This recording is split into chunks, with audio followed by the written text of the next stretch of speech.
It's time for some direct Q&A straight from my inbox. Welcome to this episode of the Special Education Inner Circle podcast. I'm your host, Catherine Witcher, founder of Master IEP Coach programs, and I've been working professionally inside of the special education community for 25 years.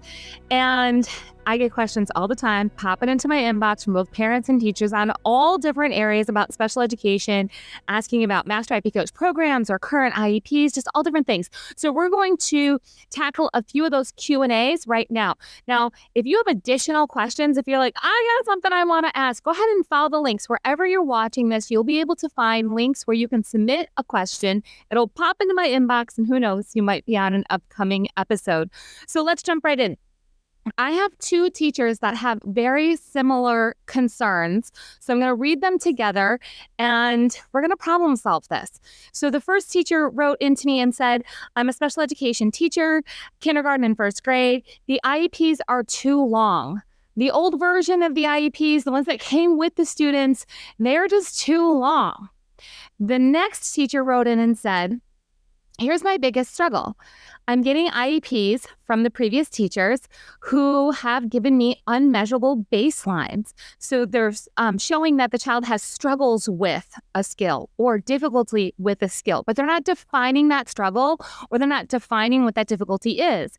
And then they write a goal that has an either or kind of choice, such as after listening to or reading a passage, the student will.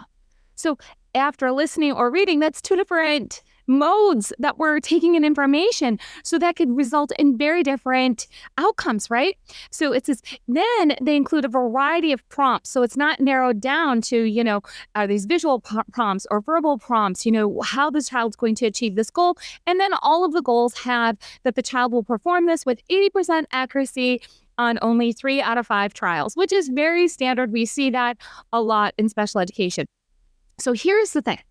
She also follows up with saying that this is happening all the time, and it just seems that there's no principal, there's no program specialist, there's nobody who's supporting teachers in writing goals that are measurable. There's nobody teaching this, there's nobody really reinforcing this, and goals are just kind of being written and we're moving on. So here's the deal with both of these. IEPs are too long. IEP goals, not so great when it comes to writing them where they're SMART goals or measurable or such. It is important for you as a teacher to really fine-tune your own craft. And when you start to figure out what these problems are, like there's no way that this entire IEP can get done even in a school year because there's way too many things jam-packed in here, or the baseline information isn't right, or the way that we're really presenting this goal is not going to give us effective measurement. You need to narrow down how are you going to fix this for your students' IEPs, and then, this is the big one, and then show the parents of the child.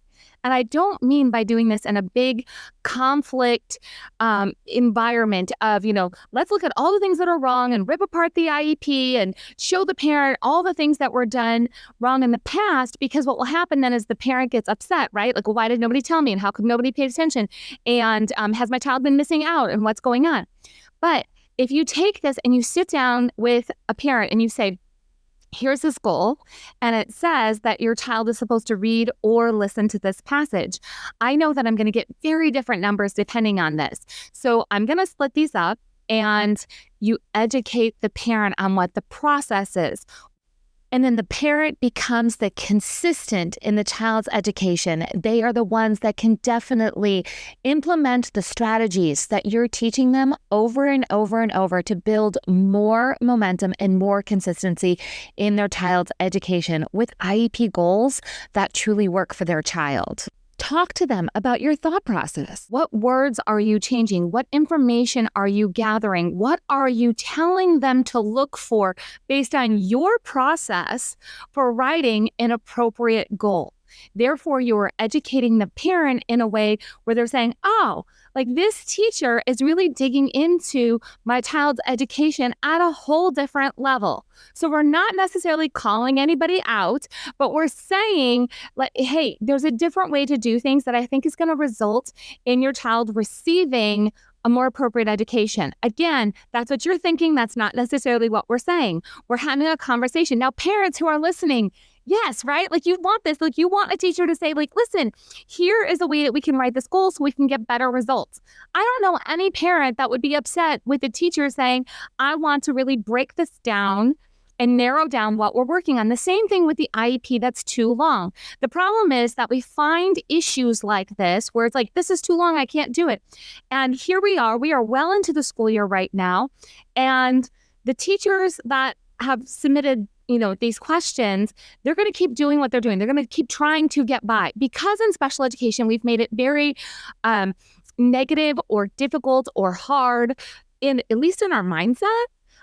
That this is hard to change an IEP, or it's going to make conflict, or I can't do this because. But the way that we create change is to have uncomfortable conversations. So if that means that the teacher who has IEPs that are too long, meaning that they're stuffed with too many goals and too many other things, if they need to sit down with the parent and say, listen, let's talk about your priorities. Let's talk about your parent input statement. Let's talk about where we see your child, going, like, let's collaborate on this. And then let's really make the highest priority areas a big focus point in the IEP, because if we are doing a lot of little things versus, some big significant things, we're going to see a little bit of progress here and there across the board. But I would love to see your child make some big leaps. And to do that, we need to prioritize. So when you have these conversations, it becomes not as difficult to change an IEP. In most districts, I know there's some that give some pushback and it's frustrating, but in most districts, you can change an IEP without an IEP meeting, assuming that everyone agrees with the changes within the IEP. It's a lot of paperwork shuffle, but it's possible. So if it's something like, here's 10 IEP goals, and we want to switch out 3 of them to really fine tune them, to use new baseline data, to make sure that we're not, I'm just going to call it out, wasting our time on things that don't make a huge impact, just because we kind of filled up the IEP with a lot of things instead of filling them up with the most important things.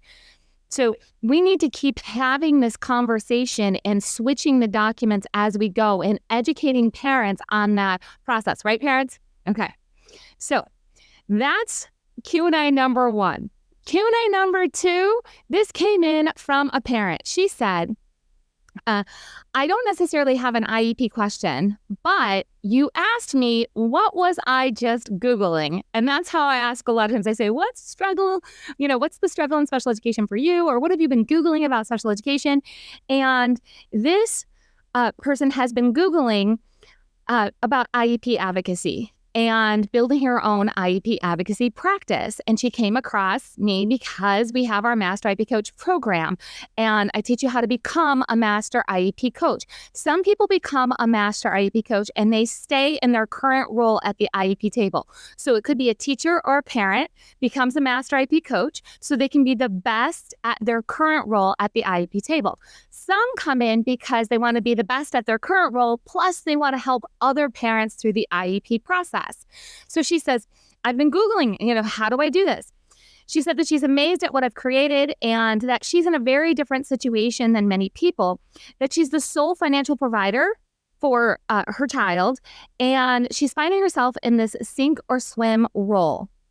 And it's been really unfortunate because she feels like she is sinking. And she says, I just imagine that you must have been so supported while you're building all of these Master IEP Coach things. And I messaged her back immediately. I actually sent her a little video message because I wanted to let her know that I've been where she's at. So no, I was not fully supported in any way when it came to building Master IEP Coach, to filling my own calendar. Now, keep in mind, Master IEP Coach came later. My first job, when I was working on my own, was to fill my calendar with my own one-on-one clients. I had never imagined that we would even have the phrase Master IEP Coach.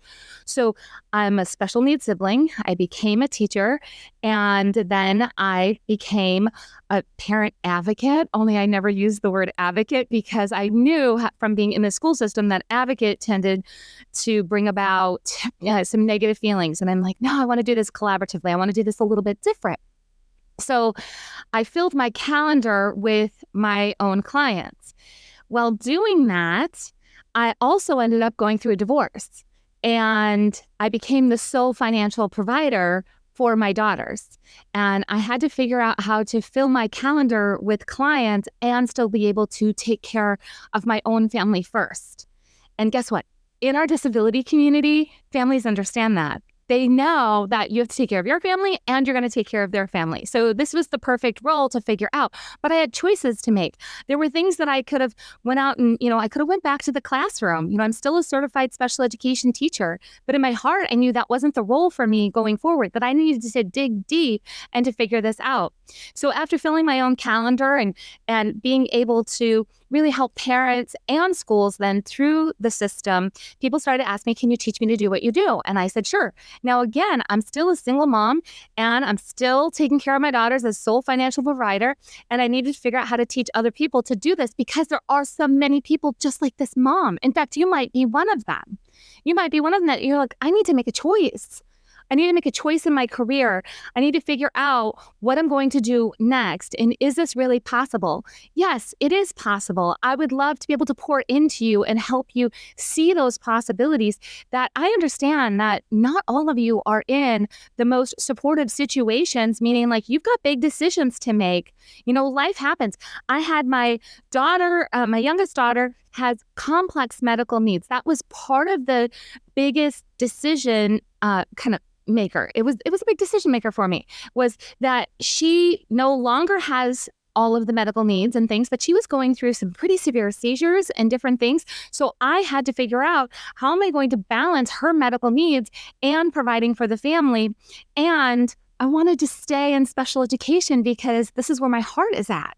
So I just want to encourage you, if you feel like I could never do this because I'm so alone, that's why we're here as the Master IEP Coach community, is to pour into you and to make sure that if you decide, I want to help families through the IEP process in a positive, collaborative way, and I need to figure out how to do this without wasting a bunch of time and money trying to figure it out on my own, then that's the Master IEP Coach community. So I just want to encourage you that if you've been thinking about this, but you've had some hesitation because maybe you're going through something unique in your life, please just reach out. Let's talk about it. Let's see if this is the right fit for you.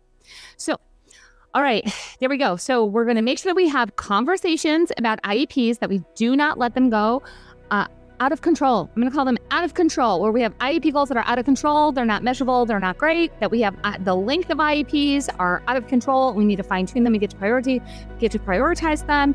That we're not going to let things go out of control. That we're going to have really great conversations together between parents and teachers to put together IEPs that streamline and support an appropriate education to prepare every child for further education, employment, and independent living while meeting their unique needs. Now, don't forget, if you have a question for me, you want me to, I try to get to every question that comes to me in the inbox. I try to get back to you, I promise.